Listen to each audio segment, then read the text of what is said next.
Bonjour et bienvenue aux entrevues de la Chaire de coopération Guy Bernier. Aujourd'hui, on explore un nouveau thème, soit celui de la responsabilité sociale dans les coopératives financières.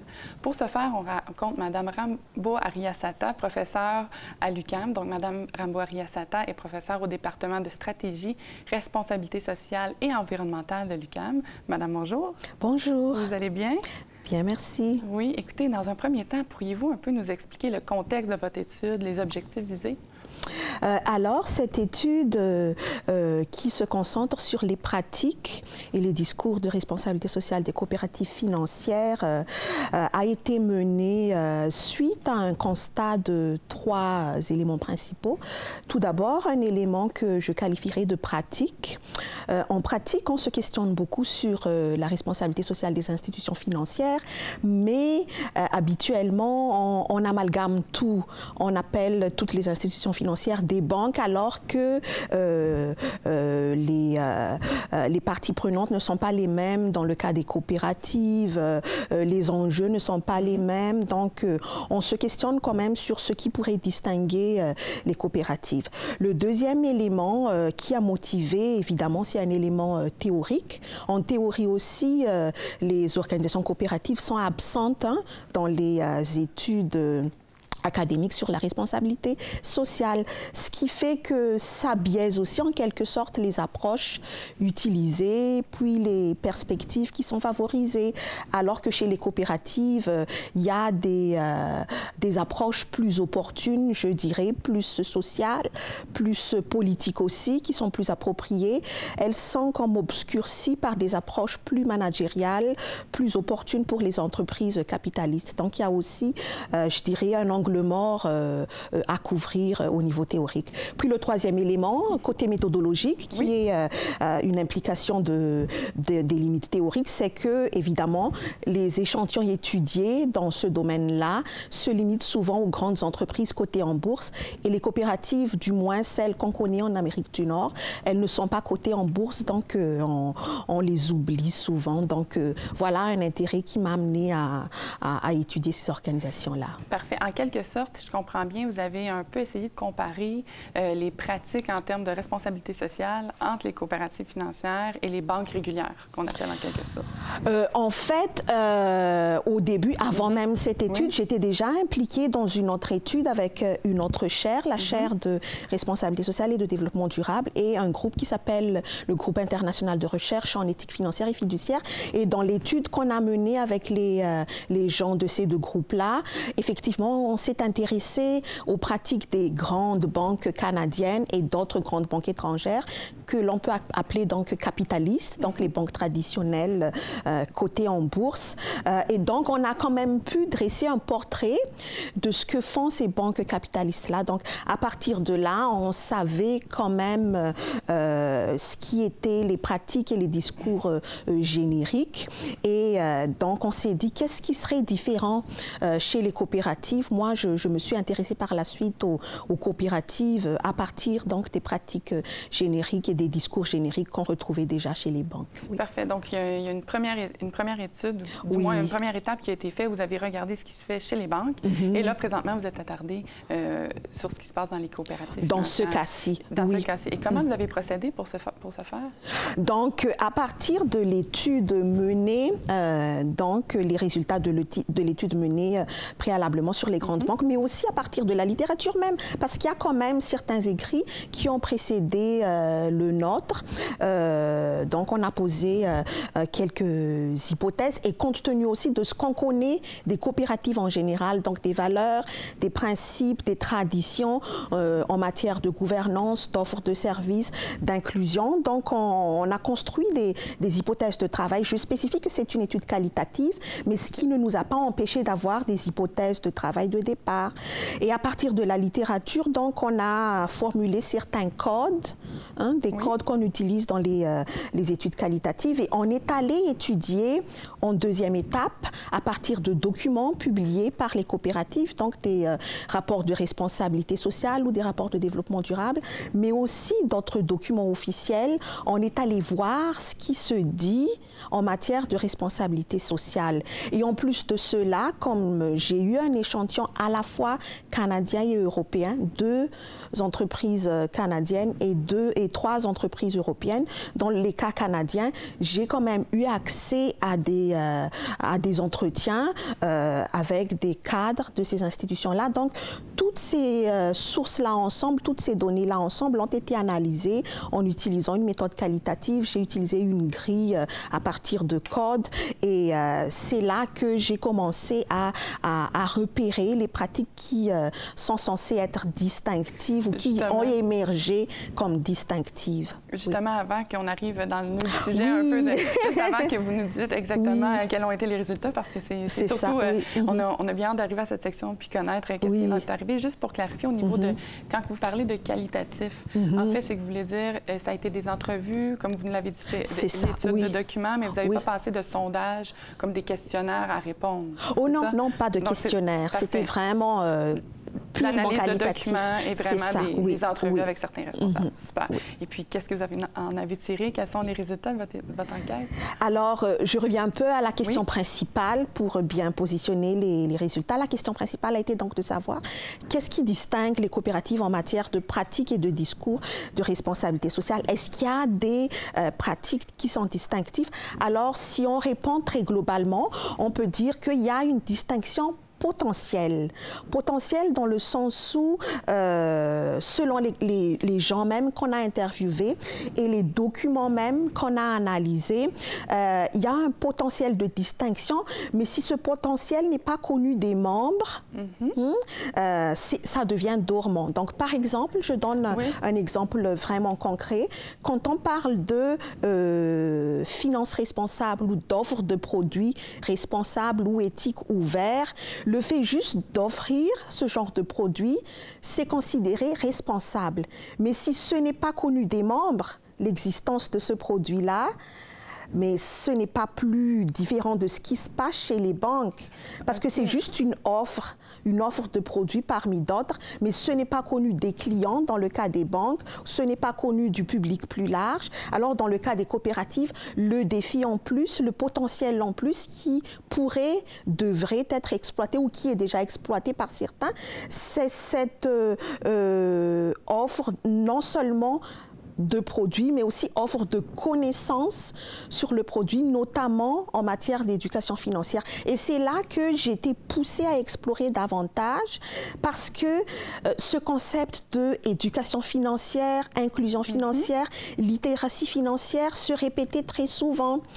Et alors, à partir de là, je me suis dit, mais il y a tellement de pratiques de responsabilité sociale qui pourraient distinguer les coopératives, mais c'est ce concept, cette notion de littératie financière, d'inclusion financière qui se répétait. Donc, j'ai été forcée en quelque sorte, et c'est ça aussi l'avantage d'une étude qualitative, d'explorer la spécificité de cette inclusion financière chez les coopératives. Parce que c'est ça qui était récurrent parmi les 5 institutions financières étudiées. Donc, j'étais revenue dans la littérature, cette fois-ci, pas seulement sur la responsabilité sociale, mais sur, plus précisément, l'inclusion financière des particuliers, mais aussi des entreprises membres de ces coopératives-là. Juste avant de poursuivre dans le particulier puis financier, dans le fond, juste un premier point central, si je peux me permettre, au niveau de votre enquête, c'est vraiment d'aller voir que le potentiel de différenciation en responsabilité sociale d'une coopérative financière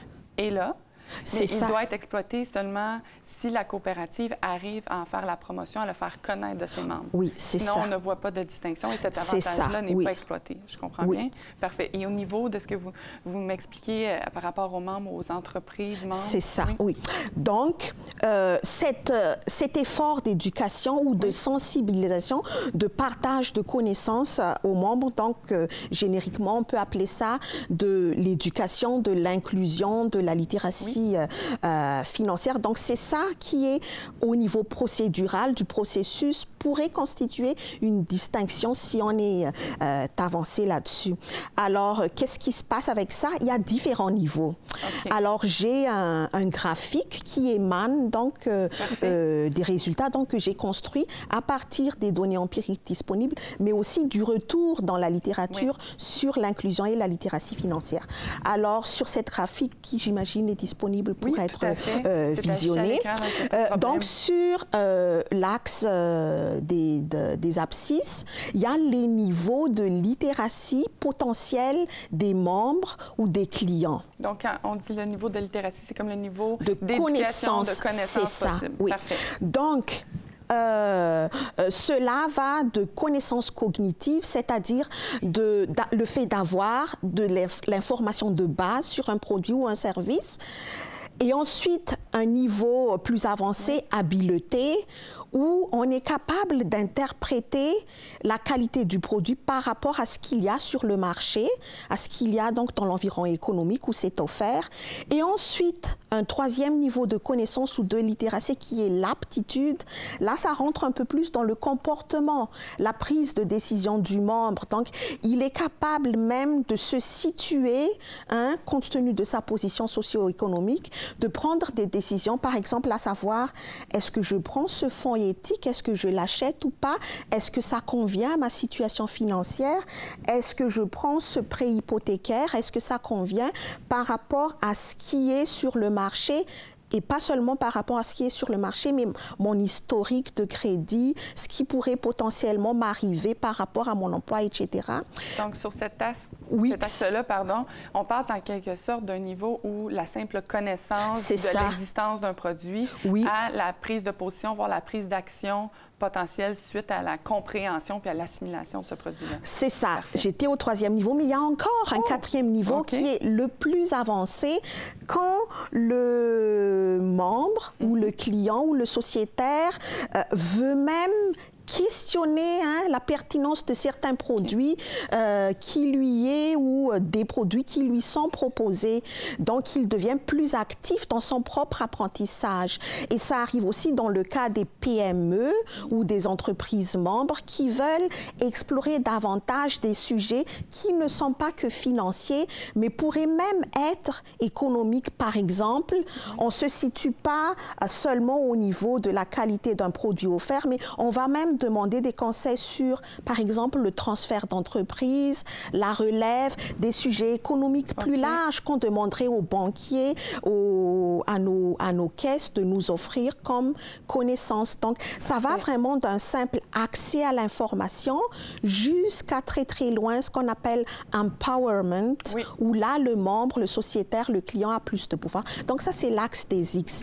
L'axe des Y, c'est la capacité de l'organisation coopérative à lier ces pratiques-là à ses valeurs, à ses principes. Donc, à partir des données, moi, j'ai... C'est une espèce de cohérence. C'est ça, oui. Donc là, l'organisation va du lien non significatif à ses valeurs coopératives. Donc, de dire, par exemple, offrir un fonds éthique, est-ce que c'est répondre à des enjeux coopératifs ou c'est juste de répondre à des enjeux responsables financiers jusqu'à un niveau plus avancé de significatif, de dire, voilà, moi, le fait d'offrir à mes clients, à mes membres, des produits solidaires ou des produits éthiques, selon moi, c'est inclusif dans le sens le plus coopératif même du terme, parce que ça leur permet de participer à la démocratisation économique, à la prise en charge collective, à un rapport différent à l'argent au niveau individuel, mais aussi au niveau collectif. Donc, à partir de ça, il y a différents niveaux d'inclusion financière, d'éducation financière. Merci, parfait. Et est-ce que c'est un peu ce que vous attendiez? Est-ce que vous êtes satisfait des résultats? Est-ce qu'il y a eu des grosses surprises pour vous dans ce que vous avez obtenu? Je m'attendais à ça, mais je dirais qu'il y a quand même des différences. Je disais au début que j'avais des institutions canadiennes et des institutions européennes.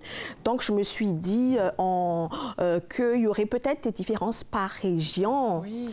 Mais non, finalement, je dirais que la différence se trouve au niveau de la taille. Et au niveau de la nationalité de chacune, parce que les trois européennes sont de nationalités différentes, une hollandaise, une britannique et une française. Donc, il n'y a pas d'homogénéité entre ces trois-là. Et au niveau canadien aussi, il n'y avait pas d'homogénéité entre, je peux dire le nom des institutions là, Vancity Group et le Mouvement des Jardins. Il n'y avait pas non plus d'homogénéité, mais c'est vraiment par rapport à la situation très localisée de chacune des institutions et aussi de la taille. Par exemple, les plus grandes, les très grandes, comme la hollandaise, elle privilégie beaucoup ce qu'on appelle la microfinance, donc l'inclusion financière, mais au niveau de la microfinance parce qu'elle opère beaucoup à l'international. Okay. Ce qu'on va retrouver moins au niveau de Vancity, qui est très localisé en Colombie-Britannique, à Vancouver même. Donc, c'est très différent, quoique les deux fassent de l'inclusion financière, de l'éducation, quoi qu'elle pousse les membres à être preneurs en charge de leur destinée en matière de littératie, les pratiques sont différentes. Donc voilà. Donc il y a vraiment une espèce de différence dépendamment de où se trouve et dans quel contexte doit opérer chaque coopérative. Puis, quand on parle en termes d'implication, principalement au niveau pratique et même académique de votre enquête, comment est-ce qu'on peut l'articuler? Oui, au niveau pratique, d'abord, ce qu'on pourrait dire, c'est que d'emblée, on ne peut pas dire que la responsabilité sociale distinctive des coopératives est visible si on ne la met pas en valeur et surtout si les membres ne la connaissent pas. Donc, il y a une étape, c'est plus difficile. On demande beaucoup aux coopératives parce qu'en plus de remplir les critères de performance sociale habituels demandés aux entreprises, elles doivent aussi opérer de la manière à ce que les membres soient au fait de cette distinction-là. Et en même temps, il y a un élément de suspicion et là-dessus aussi, il y a de l'éducation à faire parce que responsabilité sociale d'entreprise, effectivement, c'est un concept qui est considéré comme capitaliste. Donc, il y a une grande suspicion et même au début, les coopératives étaient réticentes et les entreprises d'économie sociale étaient réticentes à adopter ce terme. Elles préféraient solidarité, développement durable, d'autres termes, à part la responsabilité sociale, mais vu qu'elles évoluent aussi dans un système économique similaire, elles ont dû adopter, mais ce que je remarque, c'est qu'on ajoute le qualificatif coopérative en plus de responsable quand on parle de ce genre de pratique. Donc, on parle de inclusion financière et coopérative, responsabilité sociale et coopérative, donc on précise toujours. Donc, au niveau pratique, il faut éduquer les membres, il faut faire connaître cette distinction. Au niveau académique, le fait d'étudier ces organisations, je pense, rajoute de la valeur à la littérature sur la responsabilité sociale et même à la littérature plus large en management, en gestion. Parce que ces organisations ont des caractéristiques très précises, très distinctes, notamment l'existence de dilemmes entre des objectifs économiques et sociaux, l'existence d'arbitrage à faire toujours entre les différents intérêts individuels et collectifs et général. Donc, il y a des éléments de conflits internes, de tensions, de paradoxes qu'on n'étudie pas beaucoup en gestion, alors que ce sont des concepts et des notions de plus en plus très intéressants et très pertinents pour comprendre les organisations.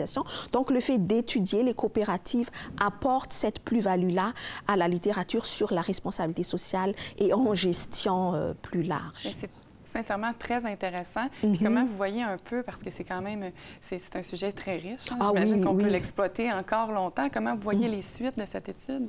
Je vois que la suite la plus évidente, c'est d'élargir l'échantillon, parce que là, je propose un modèle pour qualifier les pratiques de responsabilité sociale, plus précisément l'inclusion financière des coopératives. Donc, je propose un modèle construit à partir de la théorie, mais aussi de la pratique telle que reflétée par les 5 institutions.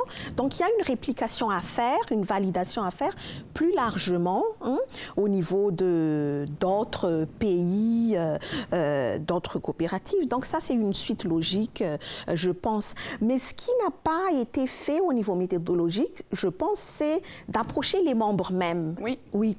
Donc, d'aller de l'autre côté. C'est ça, de l'autre côté. On s'est intéressé vraiment du côté plus organisationnel, je peux me permettre le thème, c'est d'aller voir vraiment qu'est-ce que les membres en pensent. C'est ça, oui, leur niveau de connaissance et de littératie même. Donc, ça, c'est quelque chose à faire.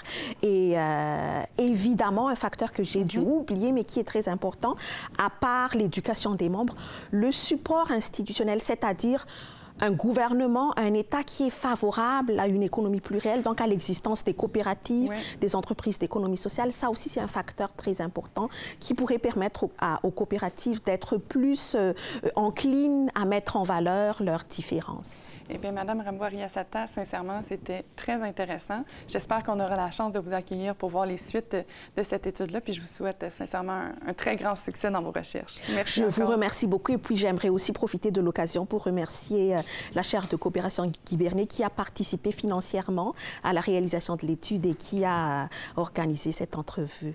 Merci beaucoup. Merci.